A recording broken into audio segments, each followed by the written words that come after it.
Greetings and welcome back to the third half podcast. I'm your host Nalda Adi, and today I'm joined by Mr. Argentina himself.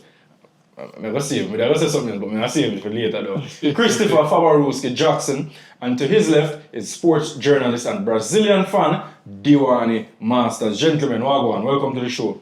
How are you feeling? Well, Tell the truth. well, I'm full of jersey. well, I'm full of jersey, so. when I was saying, Alright, Diwani. To be honest, I'm kind of disappointed that Brazil went home, but it's been the best World Cup I've seen so far. So, Wow. I'm good. Excellent. Before we proceed, we have to give a huge shout out to our sponsors, because without the sponsors, we would not have a show to produce for you guys. So big up Digicel, powered by Digicel, and big up Ray and Nephew White Overproof from every single time. As I say, we'll go right into it. So we just concluded the watch party for Argentina versus Switzerland in the FIFA 2026 FIFA World Cup quarter-final stages. It was topsy-turvy throughout the entire match. In fact, we had to go to extra time because it was 1-1 at the end of regulation time. As I say, and then in a second half of extra time, the goals them scored? Or was it first? Yeah, second half. second half of... No man, not... What? Argentina we're talking about. Oh, that's what we're talking Yeah, about? that's Argentina. Oh, yeah. It was the second half of extra time, right? Right. The goal scorers tonight were Lionel Messi gave an assist to Alexis McAllister, and then Switzerland equalized. Sorry, Mr. Swiss, I don't remember your name right now, but it's will come back to me. And then who scored the second one? Julian Alvarez would have chickens in, bending that like so we'll get to that as well. And then Lautaro Martinez got the nightcap, seal it 3-1 to Argentina. Faba, we're going to go to you first as the resident Argentina fan. They're through to the semi-finals, but this is the second consecutive knockout game where they've needed a dramatic finish. They, in the round of 32, they've beat Cape Verde 3-2 at the death. Last match, they beat Egypt 3-2 again at the death. And tonight, they needed extra time to beat Switzerland. Are Argentina showing championship mentality, or are they leaving themselves too much work, Faba? I think it's a mixture of both. They're showing that championship mentality in terms of their willingness to fight, their willingness to dig out a result. We see that in, the Cape Verde game, where, Cape Verde strike back twice, but they made sure to go ahead for that goal that gave them parity and gave them the light of day. Also, giving themselves a lot of work defensively throughout the whole tournament. I haven't been convinced by their defense at all. Defense alone? Bro, just defense? Defensively. In my opinion, just Messi, Messi and Exactly, and Messi Bro, and come on. No. Defensively is the only thing. Like, going forward, attacking prowess, I think is there. But defensively, I worry because at times, not at times, with sustained pressure from their opponents, they seem very fragile, especially on the counter-attack, when it's Lisandro Martinez running it with his back to goal, Christian Romero. They just seem very susceptible to conceding whenever they face opponents like that. What are your initial reactions to the 3-1 victory for Argentina, Duane? Alright, so I think that Argentina takes too long to come into the games. First of all, we saw it with Algeria in the first match they played, where they were saved by a mere offside call, and then after they grew into the game, and then they were eventually able to show their pedigree. So I think, this is my personal opinion. This is my personal opinion. I think Scaloni has better options, 100%. He made a big change today with starting Alvarez. Alvarez started last match. Yeah, started last game. Yeah. So, Alvarez literally repaid the fate today and scored one of the goals of the tournament. So I think they're putting pressure on themselves, unnecessary pressure on themselves, by not picking certain players. Also, such as players such as. Also, I think they could have incorporated Barco and Paz more into the team. Find a slot for them because they're both coming off good seasons. Paz with Como and Barco with Strasbourg. But you know, so sometimes it always go. You may have a good club season, but when it comes down to the international game, it doesn't translate. Right, you have to fit the system that the coach wants to implement, because now we're not playing league football where week in, week out, where maybe this weekend we can draw, we can make it up, but next weekend we win. Okay. In a tournament style, especially outside of the group stage, when you lose, you go home. So maybe Scaloni doesn't want to tinker too much with the squad. What do you think? What do you think about that? Probably, but I think today they went too defensive too early. In the first half, Switzerland had more shots on target. That is not Argentina. That is not the Argentina we know. As the match went on, we saw them grow into the game, as I said earlier, and they were able to show their pedigree, as I said. But I also thought they got a bit lucky with the Alvarez second, and the scoreline flattered them a bit because Switzerland played a really good match today. Faba, I'm ask you this. How did you become an Argentina fan, by the way? Well, 2010 World Cup. You know, a big back TV them time. So, yeah, 2010 World Cup, big back TV, more than likely is a antenna. Something, I don't know. But yeah, that was my first experience of a World Cup. Kind of 2006, too young, you know, understand nothing. So 2010 World Cup now, all this excitement, everybody around me, I watch football, this and that. This is my father bring Argentina, bro. So naturally, wanting to be everything like your role model, your father, you gotta bring the same team as him. So yeah, that was even before I even knew that much about Lionel Messi, right? So that's how I came about to support Argentina. And over the years, you have had tumultuous results. Sometimes, well, most of the times you have fallen flat on your face. But in the previous World Cup 2022, you came out victorious over France. This World Cup now, as you mentioned earlier, you're worried about the defense. You're in the semi-finals now. We're going to get to the preview versus England later on. But honestly speaking, after this match, immediately following this match against Switzerland, how confident are you that you will go back-to-back? Well, I will just ride with the narrative that it's never coming home. So, I'm playing England in the semi-finals. Even if I don't have a good defense, England can't beat me. That's how I have it. But looking at it from a tactical standpoint and from a footballing standpoint, England, yes, does have the tools and the means to hurt Argentina because they can play under transition with Noni Madueke, Anthony Gordon on the left. They can exploit Argentina in those ways. But again, you're not worried. I'm not worried because it just not come up. That's what I think. We're going to pick up on England in the next part of the show. Duane, even at 39 years old, Messi continues to dictate games in the aspects of leadership, chance creation, set pieces as we saw tonight with the assist to Allister, and most of all, calmness under pressure. In your opinion, is Messi still the most influential player left in this tournament? Yes. I believe Messi is the most inevitable footballer right now. Well, overall. And I'm sure that, especially against Egypt, you cannot stop him. Right. But even though most people would describe this performance as lackluster tonight, he was still able to leave an imprint on the game with that McAllister assist. So I think going forward, England should develop some type of system to minimize the effects of Lionel Messi, which is kind of impossible if we're saying, because as I said earlier, he's the most inevitable footballer ever for me. So yeah. Faba, Do you have any credit to give to this Switzerland team? I mean, I'm sure most predictions coming into the tournament did not have them coming so far, finishing in the quarterfinals of the tournament.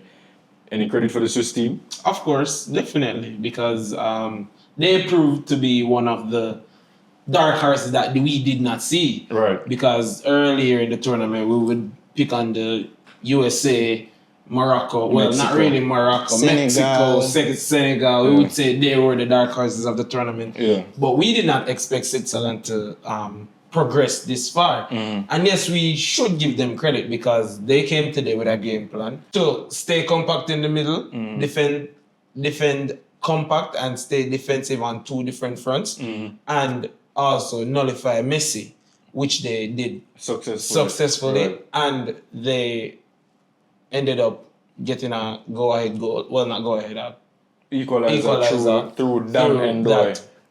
Also, it must be said that they played very well without their best player of the tournament so far, Manzambi. Yeah. He has had a very, very, very good, very, very good World Cup debut. He's linked with a lot of clubs and he looks like Well, a he look very... like a Newcastle favourite. Yeah, he looks like he's very promising. So, yeah. The Brilliant Bowl a red card now, Faba. It was 2 yellows. He got 1 yellow for a foul, and the second yellow was for simulation. In this part of the tournament where, everything kind of sensitive, was that second yellow justified after going to VAR, by the way? So the referee didn't give it immediately. They went to VAR and reviewed the situation. Was that second yellow justified? And which resulted in a red card, which further resulted in Switzerland going down to 10 men. Right. Was it justified? Yes, it was a very dumb thing to do on Mbolo's part because in today's game, everything is micromanaged, everything comes under scrutiny. So especially when them do it in a slow-mo. Bro, because we saw how the penalty got disallowed today. Jed Spence and I don't remember what it was. That was not a penalty. So we see how everything just is combed through with a fine teeth comb. So for him to do that in today's game was very dumb, in my opinion. And yeah, it was justified because it was actually a booking because he's trying to deceive the referee. Why Argentina can't win a match without controversy? Cannot win a match without controversy. And you know what's so hard doing? Them they down to 10 men, and it take them way to the woy just for score the second goal against the man them. As I said, they must struggle against 10 men. As I said, bro, you have the attacking. How are we struggling? Why you know you're struggling? Why go extra time? Bro. Why go extra time? Yeah, Why go extra time against 10 men? You have the attacking prowess on the bench. You have the That's attacking like prowess Arteta on the bench. going Come No, on, you can't man. compare Arteta. Come on, what are You you can't talking compare Arteta. Why? Arteta. It was the same We're not tactical talking about setup. Arteta. No. How did you struggle against 10 men with the likes of Lionel Messi, Julian Alvarez, Alexis McAllister, Enzo Fernandez? I'm not sure if Rodrigo De Paul did come off at that time. Lautaro no start. I'm get so on. Anyway, who else do I need? Thiago Almada came on. We are struggle. Hey, Bro, Argentina please, come on. from Switzerland. Argentina, Switzerland. Are you struggle? No, that don't look right, master. That don't look right. Anybody can play against anybody in a low block and keep them up. True, because they do That's it what against they Colombia. mean. And Switzerland did it against Colombia in the previous Literally. match. But this is the reigning, defending World Cup champions. Anybody play anybody, so bro. Come on. We saw Chelsea played against PSG. Oh, come on, man. Brother, you're comparing apples and oranges right now. What Chelsea did on that day was a football massacre. No. I remember we have the Exactly. footage. But no, man. 3-0 in the first half. It could have been 5. Yes, you remember that match vividly. Tired. Who tired? PSG. So Chelsea never tired. Come on, bro. He played like 42 games. And you got selected for this competition. Yeah. I'm like, yeah. Why are you playing in this competition, Why are bro? we playing in this I'm on a bad competition? mind, you know. Because in 2021, we won the UCL with the But best here, you know, defensive so we play performance. 42 games. he's forgetting that we went all the way into the Europa Conference League and won it. Exactly. Which is more games played than in the Champions League. So I don't know what we are talking about. But anyway, a bad mind. So we're going to proceed. We're going to talk about Alexis McAllister right now, gentlemen. Subpar campaign during his club season at Liverpool this year is not what we used to from Maka. I don't know if I threw the ear I left him on top of him head, but he has not looked like his self. How integral do you think it is for the remainder of this campaign, for him personally, Faba, getting on the score sheet? Do you think that will put like a battery in him back and propel him on? No, definitely, because we see how Maka plays for Argentina. Yes, he's coming off a very subpar and poor season with Liverpool.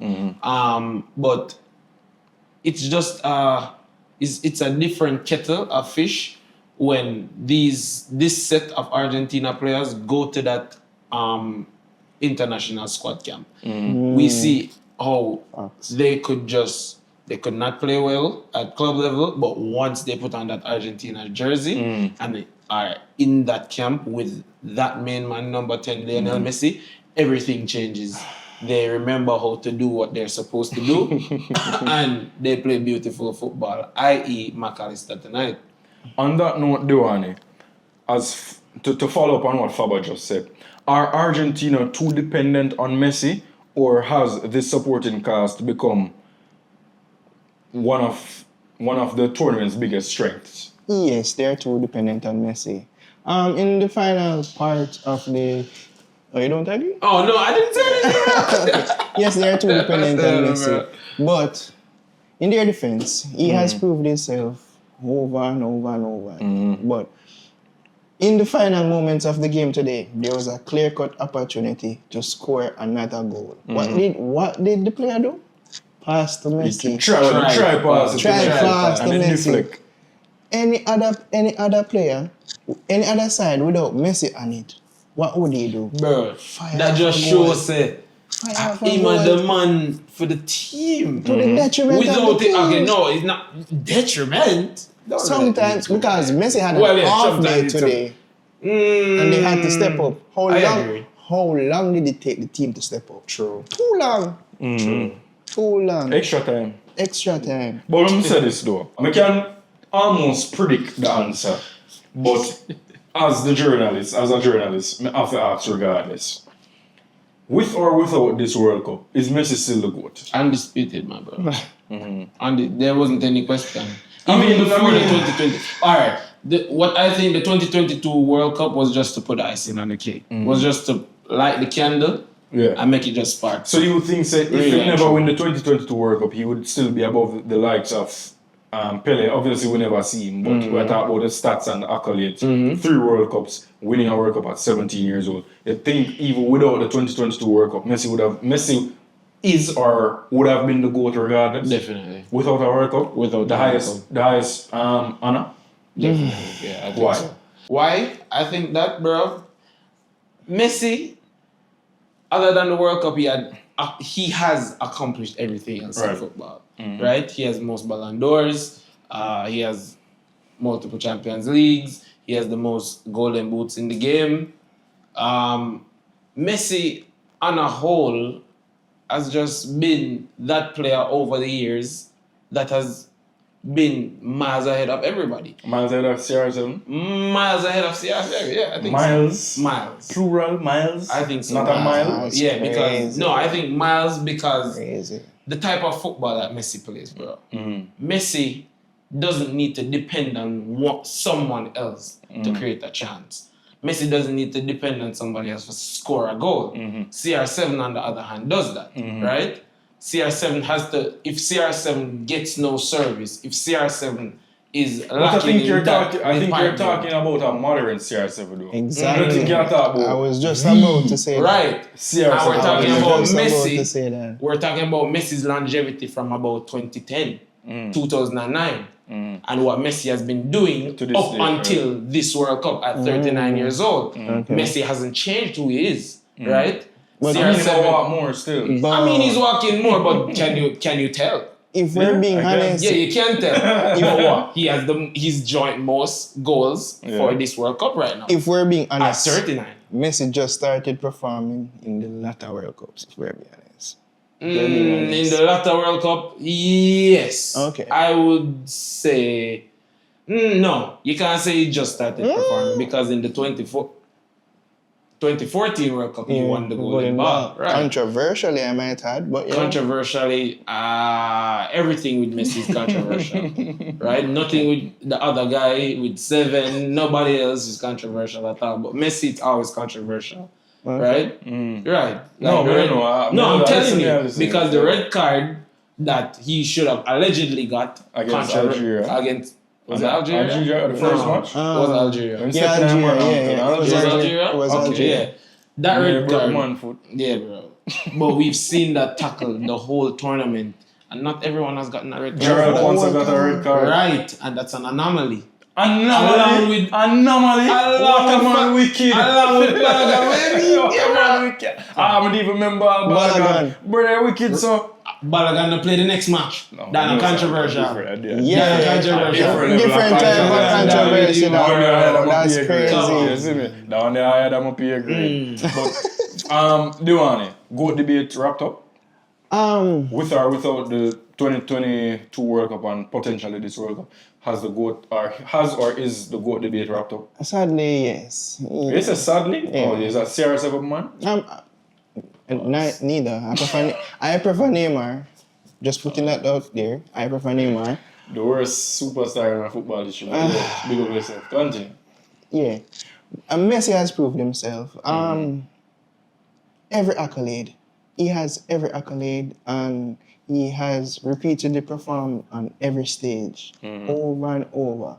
I can argue that this Argentina side is probably better than the last Argentina side. Than 2022? Yeah. On paper. And he is still carrying them. At 39. So, yeah, if you got the paper now over, sadly. Alright. In my to be fair to the squad, credit to them tonight. He had an off night and they still managed to overcome and progress to the semi-finals, where they will be facing the 3 Lions of England. Roar. Including the likes of anyway, including the likes of Irish Kane, my Ballon d'Or favourite. That's the only reason I would have really want England to win the World Cup, because Harry Kane would have win the Ballon d'Or. You want Harry Kane to win the Ballon d'Or? Yeah, I rate him, man. I rate him as a baller. Like, from Spurs days, in which I wish he would have come at Chelsea, but it never ever happened. And it would have done That would never happen, bro. That would never From happen. them days, I rate him. So that's the only reason why I want Best finisher, bro. Bro, in my opinion, it's the best striker I ever watched football. Over Luis Suarez? Yeah. Oh, that's crazy. That's absolutely crazy. To me, okay. The complete profile of the player. Complete profile of the player. Bro, remember Harry Kane these days is in playmate mode. I know him score a goal, you know. Yeah, but at the same time, Luis Suarez was taking set pieces, free kicks. He was good at build-up play. He can run. Yeah, good at build-up play, but Harry Kane met the play. He is a part of one of the best traders in history, bro. No, but that not nothing for doing individual thing. I know my fault. Harry Kane I play with Belly and Lucas Moura. I know him for fault that. But now he's playing with Luis Diaz and Michael Olise. So now would you say he is among one of the better front threes in the world? League. If we're being honest, I think. So La Liga and Farmers League. La Liga and Farmers League. La Liga is the Farmers Bro, League. it's Real Madrid and Barcelona. And sometimes Atletico when they once a decade. Come on now, if we're not going to be real and talk about Farmers League, Borussia Dortmund has been to more Champions League finals than Atletico Madrid. So if we want to go there about Farmers League. But anyway, we'll go off on a tangent. The 3 Englands roar for them. And I roll. Not doing that. Yeah, 3 England, you know. People, I think, I don't remember if it was yet the previous episode or the episode before that, but we were talking about England and we never gave Jude Bellingham in props and praises. And after the camera stopped rolling, the production crew really give it to me. Pause. Them cuss me off. Bad. Them I say, yo, you not big up Jude. So today, we're going to shine the spotlight upon Jude St. Williams Bellingham. Once again, he proved to be the man for England, scoring 2 goals. A 2-goal score against Mexico, right? Yep. And he's now tied on 6 goals with Harry Kane for this World Cup. And you know what is so hilarious? He almost, well, according to reports, he almost didn't make this World Cup team. Duane, how has Jude Bellingham officially become England's most important player? That is debatable. Harry Kane on his day is, as you How said... think that was a Madueke? Madueke? No, never. Chop up on the right wing. Harry Kane on his day is the man, the captain of the 3 lions for a reason. Yeah. In the last few matches, Jude Bellingham has really stepped up. If he wasn't on his game against Mexico, straight to them yard. Same thing today. He has really proved himself. There were a lot, as you said, there were a lot of debates before coming into the tournament about where is his best position, box to box, Bro, or 10. 10. Another 10. For me, another 10. Yeah, but he has really stepped up, and especially in the Mexico match, he literally gave his all. He was coming off the pitch exhausted. Him save a goal. Yeah. Mexico could have scored and him block it. So yeah, he has really impressed me this tournament. Quietly having one of the better tournaments this year. Just putting a few names out there. I can count on one of the players better than him. If I'm being honest, kind of controversial. But yeah. Give me name them. Kylian Mbappe, Lionel Messi, Michael Allister. Maybe can squeeze Haaland in there. No, I don't know about that one. That's what I'm saying. Maybe can squeeze that's Haaland the in there. controversial part. Yeah. You can't, bro. Tap-ins, all credit to Erling, but this is just me. Tap-ins only versus a Harry Kane that is playing D-mid. Yeah. Switch the play and still come back and finish said play. Yeah, man. Can't compare it to Haaland who just Wait, dip on him like a walk. And say, oh, the ball across, no, all right, anything. You're in the golden boot race, You have to be but you're there not. to score those goals. Yes, but said goals have to be created for you to tap in. Exactly. Right. So- but you have to show your knowledge of the game and your reading Yes, of the but game that's how you- to score those goals. Right, so what That's you why are... Cristiano Ronaldo is praised right now because of the role he plays, right? No, not necessarily, but not Why? praise Cristiano, bro. No, alright. Ever since Christy made the switch from his left wing / Not right necessarily, wing, bro. Christy What? Day has been... No, the praise been gone. Yeah. From Cristiano left Real Madrid, I was never ever in the Ballon d'Or discussion again. When him got Juventus, I played Yeah, striker. but he was still in that no- GOAT discussion. He's still in the Yeah, he's in the discussion GOAT for some discussion, strange- but he's for not- some strange reason. He was in the GOAT discussion because Hold it, man. Hold it, he though. literally proved himself in more than one league. Right. Him win every league where him go. Okay. He just win the Saudi league last yeah, season. just win the side. He's been at the Saudi league for like 6 years. It's been Yo, like 6 years, bro. Come what on. a man wicked. Don't No, wicked, but so. I'm saying what I'm saying is Yes. Cristiano Ronaldo now is more detrimental to teams than he is constructive. Erling Haaland is the opposite. Because if you But you're comparing a 25-year-old to a 41, 42 no, year-old. but even when Cristiano Ronaldo went to Juventus at 30 no? 32, No, 32. I wouldn't give you Juventus. I would give you Man Manu. U. Would I say Manu? Manu. Manu No. might just drop off. I think Juventus, he was the detriment of Juventus as well. That's crazy. Because after that, was it the first year? I think the first year. Yeah, they go after the in first the year, Champions when League final. they went far in the Champions League after that, in that first year. Right. Something like that. Something So like that. after that first year, We're tired. we saw the detriment of Juventus. But anyway, he's a Cristiano hater. Back to what we are talking about. Erling Haaland can't in the debate for best player of the tournament. He's in the golden boot race, but best player of the tournament, I disagree. Yes, he's a talisman for Norway. He's by far the best player for Norway. But as it pertains, if we're gonna expand the discussion to the entire tournament, Far. what do you mean? So Odegaard. I mean, Bro, by far the best thing. The squad Why is you think them don't make the World Cup all long? the squad is built to facilitate Haaland, but I would So why you think say that is by going far Antonio Nusa and Oscar Bob. No, they're just good role players. Yeah, they're good role It's like players, you but then compare- they need a mention. Not, but he is obviously the best Bro, player on the side. bro, By it's like- far is crazy. Norway is like LeBron James from the Cleveland Cavaliers. Haaland and LeBron and everybody else are just some role players, bro. Yeah. You have your Matthew Dellavedova. But you had have a your Kevin Kyrie. Love. Right, which is new. What name? New sir. But he's Yeah. by no means LeBron. Kyrie can never ever be LeBron. No matter how much But he he's can have. instrumental. Yeah. That's what I'm saying. You have your role, you play your role. New sir sense. play him role. Or they gotta try a thing. But none of them are Haaland. Haaland is, in my opinion, by far. Team, I'm a try a thing, bro. champion, Arsenal Premier League winning captain. I'm a try a thing. They wanna try a thing. Arsenal Life. captain, crazy. I try a thing. But yeah, so Norway obviously exceeded most people's expectations. Similar to the Swiss team, they made it to the quarterfinals after defeating Duani and I's team in the round of what? Round of 16, yeah. Round of 16. Yeah, my maths off. We're tired. Duani. Norway almost eliminated England on their plane ride home.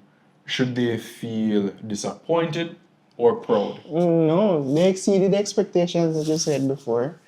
But you know, sometimes you just feel like, say, boy, we almost, who could have known They it? were almost there, but Thomas Tuchel, man, that German, I love him. Anyways, Whoa. why?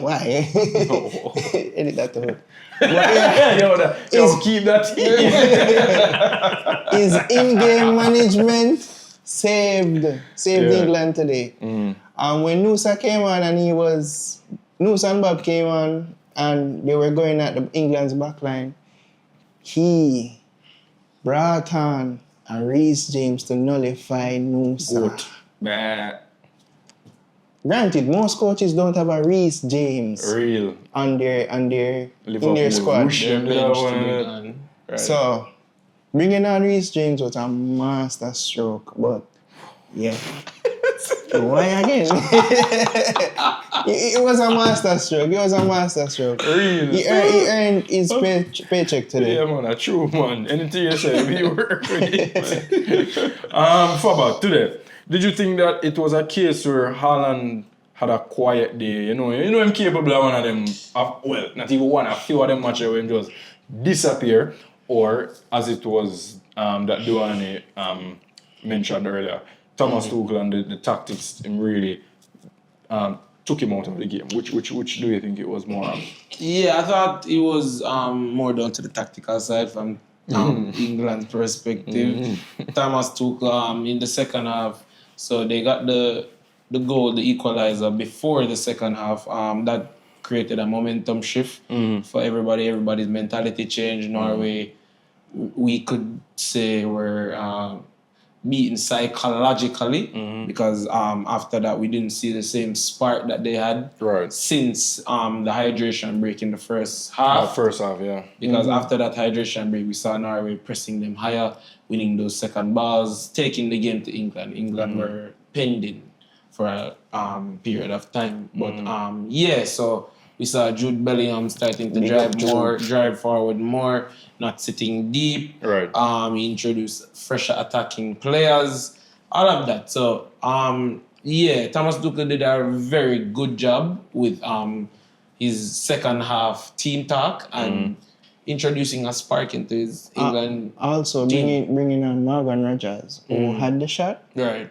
saved by Nyland, that gave Jude Bellingham the opportunity. The party team. Nyland, a big blunder. He's been great this whole Lamens World special. Cup, but that was a Lamens special. Same thing Lamens do Yes, versus Crazy. No, I think this one was worse because Nyland, he was trying to catch the ball. So I'm trying to catch the ball. you know, when you're not athletic and you try to catch a ball and Just, you get it? bounce Like thing just bounced straight off of the man's chest, bro. Yeah. Like that was a howler from his perspective. You're that bring him on the team playing for go back home or left him in America. I want a big keeper still. You know? Oh, that takes him to a big Liverpool. keeper Big still. keeper because At he knocked Liverpool, out Brazil. No, number one still the above one. For one more season. And that's fine. But Liverpool, Nyland, Yeah, man, and enough Liverpool fit. that time. But anyway, Thomas Tuchel, big up yourself. One of Chelsea's best ever coaches, and if you never know, obviously I'm a Chelsea fan.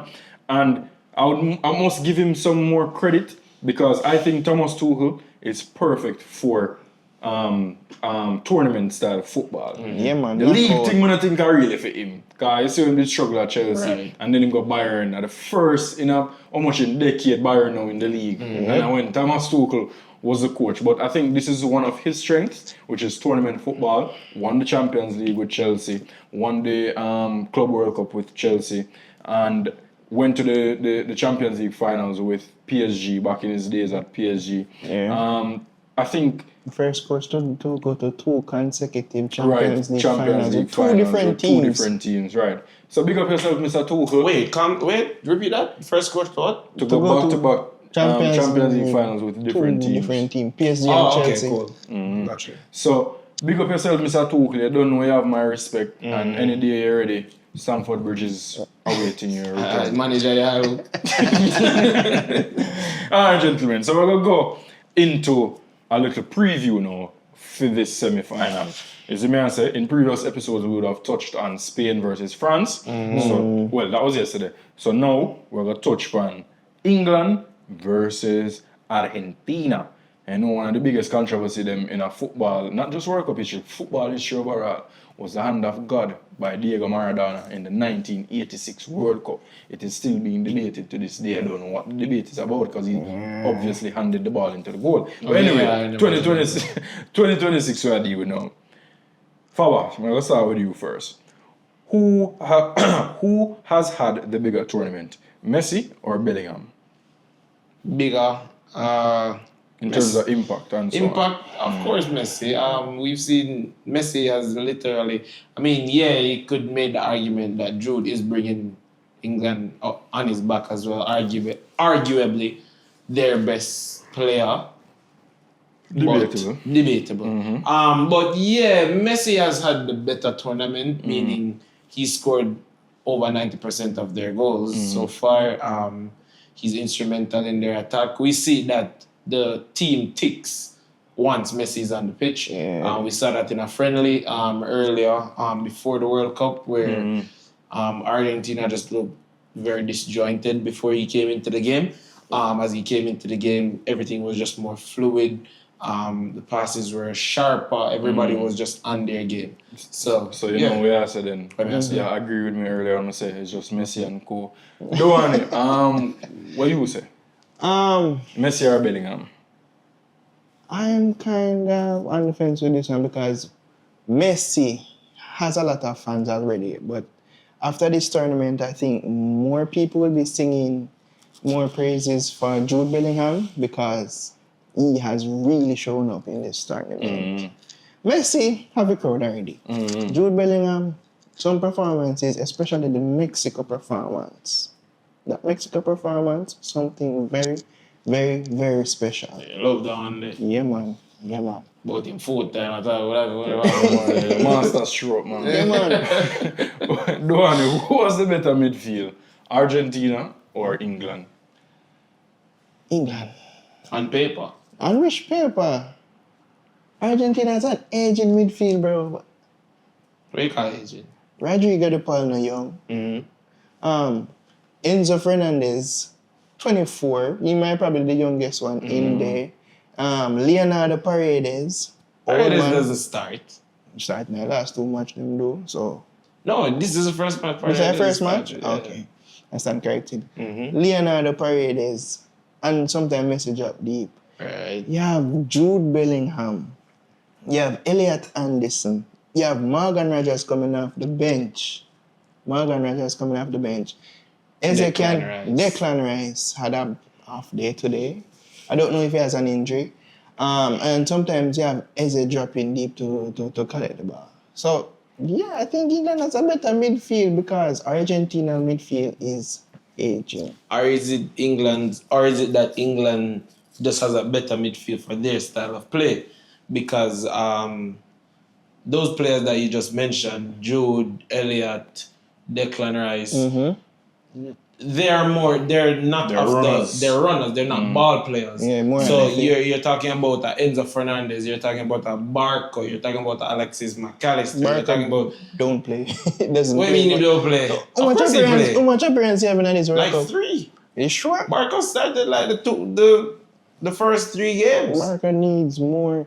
I agree he needs more Scaloni minutes, needs but to put more faith in What I'm Barca. saying is Big up we Chelsea. see this England midfield and it's flashbacks of golden generation But England. I think that's what Tuchel wants. What, flashbacks of more golden grits, more That's grits, what I'm saying. more So athlete. it fits England's playing style more, whereas we're just going to outrun the opponent in the midfield. And guess what?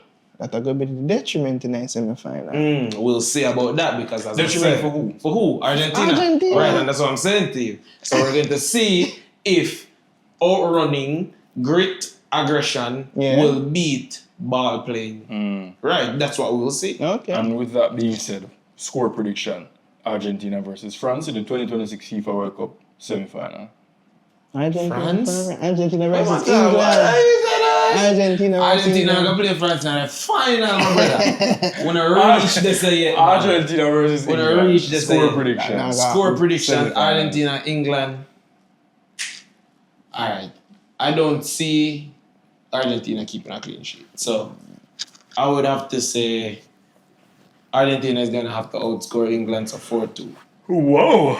Sorry, what a big scoreline. Anyways, Anyway, 2-1 to England because as we have seen throughout the tournament, England can defend when they put their minds to it. when they're ready. When they're ready. Fling on 6 foot Also, 10 Dan Burn. Exactly, I was just going to comment on that. Joker. They have Tala. Argentina now go score from set piece like what they do today. Take that out of your mind. And if England get set pieces, then I'll go score because they have a ton of players. You And think them on the so? Arsenal corner take. The Arsenal Hook G, up something. crazy. So what the score prediction? 2-1, as I said, to England. Regulation. No man, this is go extra time. This is go extra time, man. I don't Make know us them see, still. but 2-1. Jude Bellingham scores, by the way. Alright, so for me, I'm also gonna go 2-1 to the 3 Lions. Just for vibes, really. I don't have a dog in the race, so just for vibes. I know Argentina win back-to-back World Cups. Why? And just don't, you know. Hey, that boring, bro. Yeah. You Crazy. said that lame, but it's Yeah. fine if France does it though. Yeah. You want a France Argentina final Power, again? power to the people. You real on that? Power to the people. Crazy. Anyway, that brings us to the end of today's episode of the Third Half Podcast. Don't know me, boy, Nalda Ali. This is Fabaruski. That's Duani. That Rhymy. Before we go, gentlemen, shout out on the social media platforms. Let the people know them can follow. My Instagram is My my Instagram is masters MVSTRS underscore. You spell it different. Go through my boss. Yeah. Want me to do it again? Yeah, man, do it again. My Instagram handle is masters MVSTRS underscore. Faba. It's on Instagram Fabaruski _ TikTok as well. Do I have a Twitter? Yes, X. Yeah, Fabaruski. So you know. That go like your post. Anyway, don't know. It's your boy Nalda, the NALDOADDI. And before we go, once again, big up our sponsors, Digicel and Ray and Nephew. Tune in to the next episode of the Third Half Podcast next week when the semi-finals go down. We'll be right here recapping all the action and anticipating a tasty finals. Before we go, people, also, please remember to like, share, subscribe. Don't bad mind the like button. Please, tell a friend to tell them granny, and we'll see y'all next time. Until then, big up on yourselves.